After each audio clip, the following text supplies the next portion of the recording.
नमस्कार दोस्तों, आज हम एक नए विषय पर चर्चा करते हैं जो है चर्चा का विषय बना हुआ है भारत में और विशेष रूप से मध्य प्रदेश में UCC uniform civil code. Uniform civil code अर्थात एक समान नागरिक संहिता यह होती क्या है, क्या होता है एक समान नागरिक संहिता। भारतीय संविधान में यदि देखें, इंडियन कॉन्स्टिट्यूशन में देखते हैं तो इंडियन कॉन्स्टिट्यूशन के पार्ट 4 में डीपीएसपी का मेंशन किया गया है, अर्थात directive principle of state policy. इसके आर्टिकल 44 में यानी कि 44 में यूनिफॉर्म सिविल कोड की बात कही गई है। ये कहा गया है कि राज्य अर्थात सरकार पूरे भारत में या भारत के किसी एक क्षेत्र में यूनिफॉर्म सिविल कोड लागू करने का प्रयास करेगा। तो ये होता क्या है एक्चुअली में, इसमें कुछ जो है टॉपिक के बारे में चर्चा की गई है, जिसमें हम देखते हैं एक तो विवाह अर्थात मैरिज के बारे में बताया गया है, विवाह विच्छेद अर्थात तलाक के बारे में बताया गया है कि तलाक के नियम क्या होना चाहिए, विवाह के नियम क्या होना चाहिए। इसके बाद उत्तराधिकार अर्थात माता पिता की प्रॉपर्टी पर किसका अधिकार होगा, बेटी का अधिकार होगा या बेटे का अधिकार होगा। इसके बाद देखते हैं किसी बच्चे को एडॉप्ट कर लेते हैं, गोद ले लेते हैं, जिसे दत्तक पुत्र कहते हैं, उसका भविष्य कैसा होगा, उसके बारे में नियम का मेंशन किया गया है। तो 4 जो है हम पॉइंट के बारे में बात करें, एक तो विवाह के बारे में, दूसरा यदि देखें तलाक या विवाह विच्छेद, तीसरा उत्तराधिकार,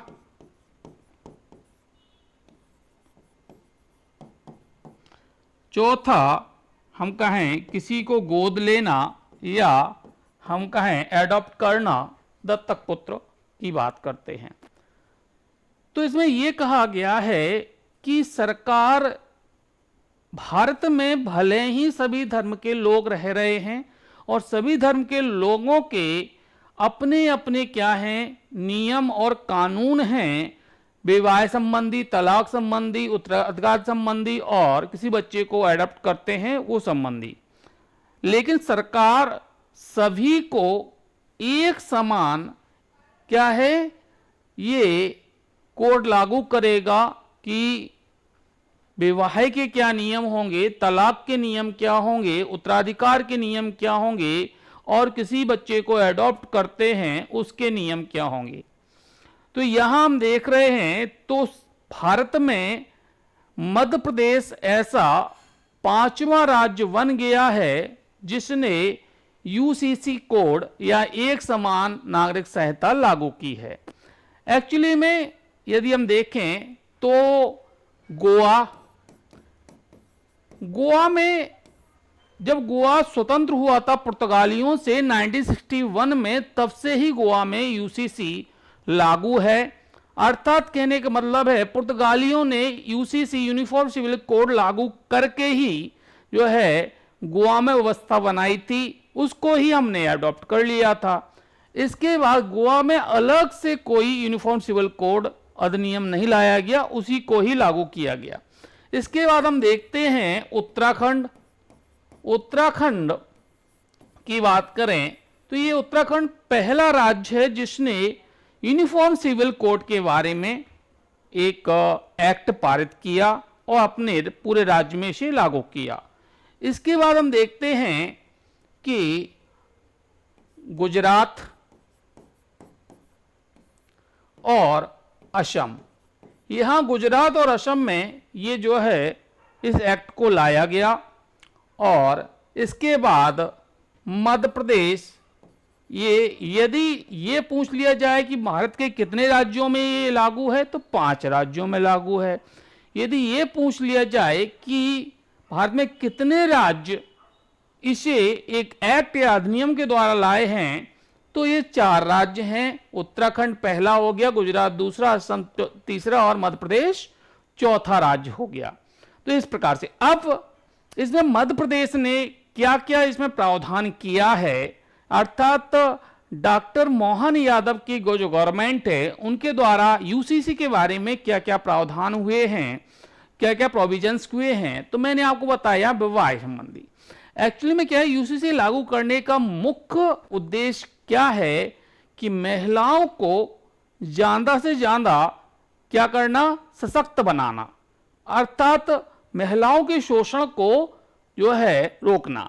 यह हम देखें विवाह का मतलब ये कि यहां मध्य प्रदेश गवर्नमेंट ने यह कहा है कि विवाह केवल एक होगा, अर्थात यदि आपका तलाक हो जाता है या जो आपकी पत्नी है वो स्वर्गवास हो जाती है तो आप दूसरा विवाह कर सकते हैं। उस पत्नी के रहते हुए आप दूसरा विवाह नहीं कर सकते, आप किसी भी धर्म के हों। ठीक है, हमारे यहाँ हम कहें विविधता को अपनाया गया है, जो है सभी धर्मों के लोग रहते हैं, हिंदू, मुस्लिम, सिख, ईसाई, जैन, बौद्ध, पारसी, सभी के लिए एक हो गया है मध्य प्रदेश में। क्या कि अब विवाह केवल एक कर सकते हैं और दूसरा विवाह आप तभी कर पाओगे जब पत्नी क्या है, तलाक ले ले या स्वर्गवास हो जाए। तो यहां हम देखते हैं दूसरा कहा गया तलाक का। अब उन्होंने कहा कि तलाक पूरी तरह से क्या होगा, लीगल होगा। तलाक क्या होगा, लीगल होगा। ऐसे नहीं होगा कि हम ट्रिपल तलाक, जैसे हम इस्लाम धर्म में है तलाक तलाक तलाक, यदि पुरुष कहे तो पत्नी जो है अलग हो जाती है और पुरुष अलग हो जाता है। उसके बाद चलता है हलाला, और हलाला में क्या होता है कि सामान्यतः कष्ट महिला को ही झेलना पड़ता है। हलाला का मतलब होता है अब वो पत्नी जो आपकी पत्नी थी अब वो पत्नी नहीं रही है, क्योंकि आपने 3 बार तलाक तलाक तलाक बोल दिया है इस्लाम धर्म में। और अब यदि आपका गुस्सा ठंडा हो गया है तो आप चाहते हैं वो मेरी पत्नी हो जाए, तो इसके लिए एक प्रक्रिया अपनाई जाती है। क्या कि आप किसी परिचित से उसका निकाह करवा दें। जब परिचित से आप निकाह करवाएंगे तो संबंधित व्यक्ति सामान्यतः निकाह करने के बाद वो आपकी पत्नी संबंधित व्यक्ति की पत्नी हो जाएगी। अब उसके बाद यदि वो व्यक्ति उसे तलाक देता है तब दोबारा से वो आपके पास आएगी। तो इस प्रकार से वो एक प्रकार से क्या है, हलाला है, जिसमें ये कहो कि आप पत्नी का कोई दोष नहीं था और आपने तलाक तलाक तलाक कहा, लेकिन उसे कई स्टेप से गुजरना पड़ा, ये कह सकते हैं। तो यहां कहा गया है कि जो विवाह है तो विवाह के लिए भी आपको क्या करना पड़ेगा कि आपको सर्टिफिकेट लेना पड़ेगा, अर्थात प्रमाण पत्र आपको लेना पड़ेगा कि आपका विवाह हो गया है। ठीक है। दूसरा, तलाक के बारे में ये कहा गया है कि जो तलाक है उसको भी आप किसी भी धर्म के हैं वो भी क्या है, लीगल होना चाहिए, बिना लीगल के नहीं हो, अर्थात कानूनी पूरी कार्रवाई होगी, कानूनी कार्रवाई के तहत ही आप क्या है, आपका तलाक होगा। ठीक है। इसके बाद हम कहें उत्तराधिकार। उत्तराधिकार के बारे में यह कहा है मध्य प्रदेश गवर्नमेंट ने कि अब जो पैतृक संपत्ति है उस संपत्ति पर बेटा और बेटी का समान अधिकार होगा। इसके अतिरिक्त जो एडॉप्ट किया गया है बच्चा, उसके भविष्य के बारे में कुछ नियम बनाए गए हैं। तो हम कहें उत्तराधिकार के नियम हो गए। अब यहां तलाक के, ट्रिपल तलाक के भी नियम बना दिए गए। इसमें सामान्यतः विवाह में आज के मुद्दे में एक विशेष रूप से चर्चा में है कि जो नई जनरेशन है और वो नई जनरेशन लिव इन में रहती है, लिव इन रिलेशनशिप में रहती है, तो उसका क्या प्रावधान होगा। तो यहां इस नियम में, इस कानून में ये कहा गया है कि यदि ये बहुत ही डिबेट का मुद्दा बन गया है लिव इन वाला, तो इसमें नियम में ये कहा गया है कि मध्य प्रदेश का कोई निवासी है और मध्य प्रदेश का निवासी और वो लिव इन में रह रहा है, क्योंकि ये मध्य प्रदेश में ही लागू हुआ अभी, ठीक है, मध्य प्रदेश में लागू हुआ तो मध्य प्रदेश की बताऊंगा, ठीक है, उत्तराखंड के अलग नियम है, गुजरात के अलग नियम है, तो मध्य प्रदेश में कहा यदि लिव इन में रह रहा है तो 1 महीने के अंदर उसे सामान्यता क्या रजिस्टर्ड ऑफिस जाकर उस सामान्यता रजिस्टर्ड करवाना है क्या कि हम लिव इन पे रह रहे हैं। इसके अतिरिक्त यदि वो तभी लिव इन में रह सकते हैं उनकी उम्र 18 वर्ष से अधिक हो, क्या उन बच्चों की उम्र 18 वर्ष से अधिक हो। इसके अतिरिक्त ये कहा गया है यदि उनकी उम्र 21 वर्ष से कम है तो माता पिता भी इसकी अनुमति देते हैं या नहीं देते हैं, तो इसका प्रावधान किया गया है कि माता पिता से अनुमति लेना अनिवार्य है। यदि 21 वर्ष से कम हैं और लिव इन में रह रहे हैं तो माता पिता से अनुमति लेनी पड़ेगी। चलो भैया ये भी बात सही है, तो आप देख रहे हैं। इसके बाद ये कहा गया है यदि लिव इन में रहते रहते यदि आप संबंधित महिला को छोड़ रहे हैं तो सामान्यता उस महिला को आप पूरी तरह से क्या महीने का खर्चा देंगे, अर्थात मेंटेनेंस सुविधा देंगे, ठीक है। और उस दौरान यदि बच्चे ने जन्म ले लेता है तो बच्चा वो कैसा होगा, वैध माना जाएगा। आप उसके लीगल फादर होंगे, वो लीगल मदर होगी, वो बच्चा कैसा होगा, वैध माना जाएगा।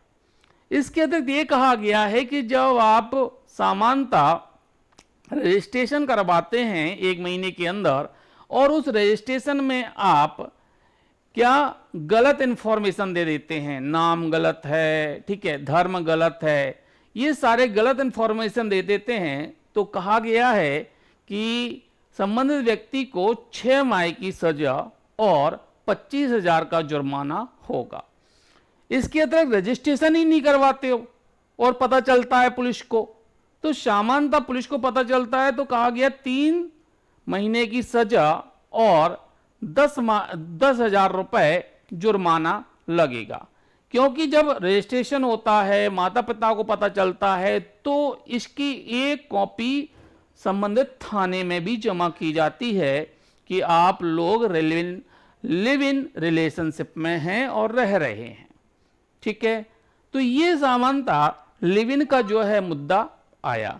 इसमें यह कहा गया है कि यदि आप लिव इन में रहते हैं और आप विवाहित हैं, क्या है, आप विवाहित हैं और विवाहित होने के बाद आपने जो है किसी के साथ आप लिव इन में भी रहते हैं और ये यदि गवर्नमेंट को, सरकार को यानी पुलिस को पता चल जाता है तो सीधे उस व्यक्ति को 5 साल की सजा है। कितनी की सजा है, 5 साल की सजा है। तो ये जो है एक समान नागरिक संहिता के बारे में, यूनिफॉर्म सिविल कोड के बारे में बताया गया है। इसके अतिरिक्त ये कहा गया है कि यूनिफॉर्म जो सिविल कोड है ये जो है लागू नहीं होंगी अनुसूचित जाति क्षेत्रों पर, लागू नहीं होंगे, अनुसूचित जाति यानी कि एसटी पर ये लागू नहीं होंगे। तो ये मध्य प्रदेश के बारे में और यूनिफॉर्म सिविल कोड के बारे में मैंने आपको बताया। धन्यवाद।